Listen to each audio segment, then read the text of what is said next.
মা আসলে অন্যরকম একটা জিনিস। মায়ের কাছে যা আবদার করা হয়, মা তা খুব সহজেই তা পূরণ করে দেয়। হ্যালো, আসসালামু আলাইকুম। সবাই কেমন আছেন? আশা করি সবাই অনেক ভালো আছেন। চলে আসলাম আজকে একটি অ্যানাদার ব্লগ নিয়ে। হঠাৎ করে বিকালবেলাতে কেন জানি গরুর লটপটি এবং ফুলকো রুটি খেতে ইচ্ছা করছে। তো যেহেতু ঘরে রয়েছে আমাদের গরুর লটপটি, সেহেতু আম্মুকে বললাম, "আম্মু গরুর লটপটি এবং রুটি বানিয়ে দাও।" তা আম্মু কোনো কথা না ভেবেই আমার জন্য বানিয়ে দিচ্ছে গরুর লটপটি এবং রুটি। আর এই লটপটিগুলো অনেকে চিনেন আবার চিনে না। এটাকে আসলে কি বলা হয় আমি ঠিক জানি না। তো আমরা এটাকে গরুর লটপটি বলে থাকি। গরুর মাংস থেকে যে ছাড়টা পাওয়া যায় সেটাকে গরুর লটপটি বলা হয়।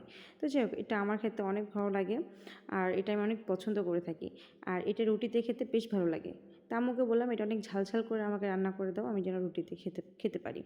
আর এটি একটু ঝাল না হলে মোটেও ভালো লাগে না। দেখেন কত সুন্দর কালার হয়েছে আর দেখতেও অনেক সুন্দর চুই ঝালের মতো লাগতেছে তরকারিটা।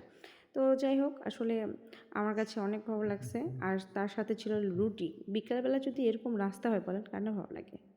আজকের ভিডিও এখানে, সবাই নেক্সট ভিডিওতে দেখা হচ্ছে। ওকে, আল্লাহ হাফেজ।